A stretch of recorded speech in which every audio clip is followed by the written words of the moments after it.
Hello there, ladies and gentlemen of YouTube, and welcome back to the Talos Principle. And today we are going to be taking a look at World B6. Let's go. You solved another puzzle. I get it. I really do. There's a sense of accomplishment when a monkey fits a square peg in a square hole. The banana is imaginary, though. There's no real reward to be found in this place. But I suppose the idea of a reward is just as imaginary anywhere you look. The banana gets eaten, and nothing is left but the peel to slip on. This game is very deep. Let's go ahead and... Okay, apparently we're accessing the communications portal. I already did this in the previous episode, but I forgot to run through it again, I guess. I really don't know why it does that whenever I restore a backup. I guess it just doesn't like to save the messages. But I'm pretty sure we've already seen this, so I'm probably gonna go ahead and skip it, but I'll skip it when I actually edit the video. And there we go. Having done the conversation again, we're just going to open up a couple of files, take a quick glance, such as Resident Evil Progress Report 16, even though it probably doesn't actually stand for Resident Evil and it probably just means reply, but I like to think it stands for Resident Evil because that's a game series, and I can make references to that in my videos. I can also look at QR codes, which I could scan if I actually had a phone. But those aren't really as interesting as solving puzzles, and my keyboard is doing silly things right now, such as being very selective on when it wants to respond to key presses and when it doesn't. It's all good fun. Anyway, this area, I've made sure that there's nothing beyond this area. Trust me, because this whole entire temple is just enclosed. There is technically a way out, but it's part of an Easter egg, which, of course, we always go after last, after we finished all the puzzles. So we're gonna start off with Egyptian Arcade, which is probably one of the more difficult puzzles of this area. And there's a pretty good reason for that. You see, there's this mine right here, which you must be mindful of. There's also that one out in the distance, which you will need to take with you in just a moment. But these two mines kind of patrol this area where the jammer is at, and what you have to do is you have to make sure that one back there stays there for just a short amount of time so that way you can grab this, jam it from here, and then grab the second jammer which you've already retrieved, jam it again so that way it stays a good distance away. And this is where things kind of start getting confusing. There are these two gates, and there's a couple of mines in there too. This one mine, you have to let it out of its little cage, and then we have to kind of sneak our way in, and oh crap, this could be bad. Yeah, it's a little bit fidgety trying to do this one, and it's mostly because of like the window of space you have to actually do things here, because you have to make sure that mine sort of stays where it is, and it's not fun. It's quite awful actually, because it's because you could get blown up to shreds in just about any second, but if you manage to just sort of body block it like that, and then just wait for it to pass by once more, then you can keep it pretty much outside of this area for the most of the time when you're going in this direction, because in this direction are a set of keys which are being guarded by another mine. But this one's actually a bit more simple to work with, because all you really have to do is just jam the door and then the mine as well. But I'm gonna do it just so that way when the mine like changes direction, so that way it doesn't end up in this space, because that would be horrible.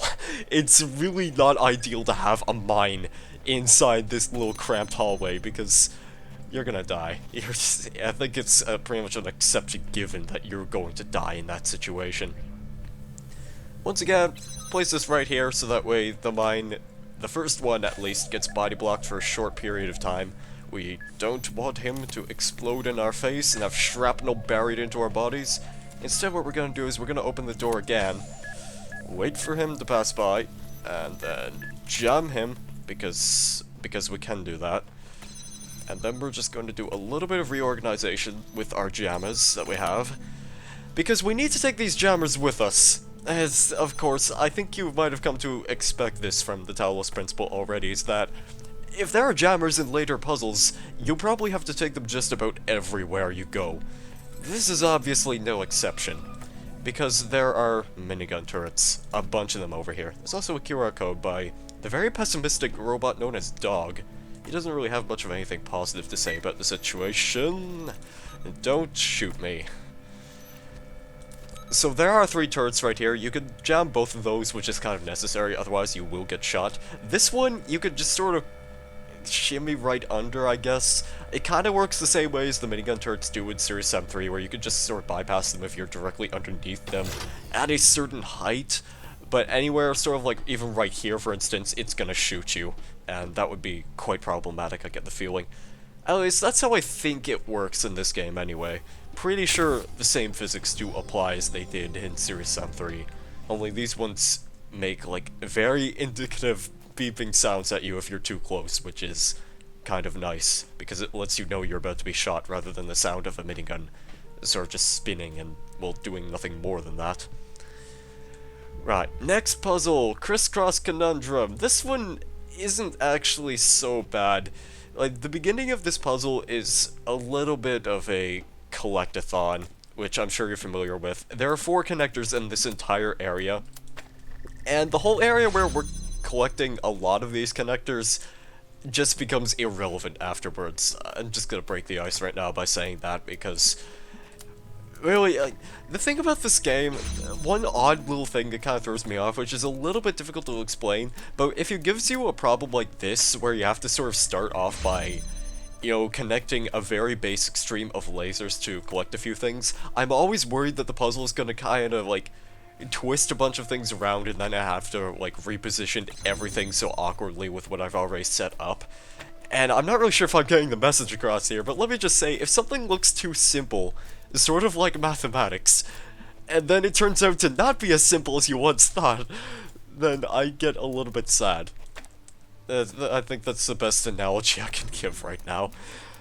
But we need to take all of these, and I think immediately what I'm going to do is I'm just going to set up the blue laser, so that way, in the future, where it's necessary, we'll have it just right around here, I guess. I think. Yeah, that should do.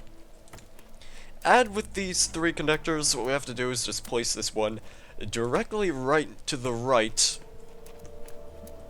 of that laser. And then you just kind of have to wrap it around like this from this first structure. It's not really a pillar, it's just kind of a structure that stands there to house a laser source. And there you go. That is how you solve the puzzle. Like, Egyptian Arcade, that first one that I did, is probably the most difficult one of this entire area. This, however, is actually not that bad, I have to say. In even this one, just doors and windows actually has a lot of truth behind the statement. It's just doors, windows, and a couple of connectors, and this is probably what I'd call the easiest one. But watch as I do just end up screwing it over because, well, I'm just kind of good at that, I guess. And I need this thing, yes. I need a couple of connectors, including this one.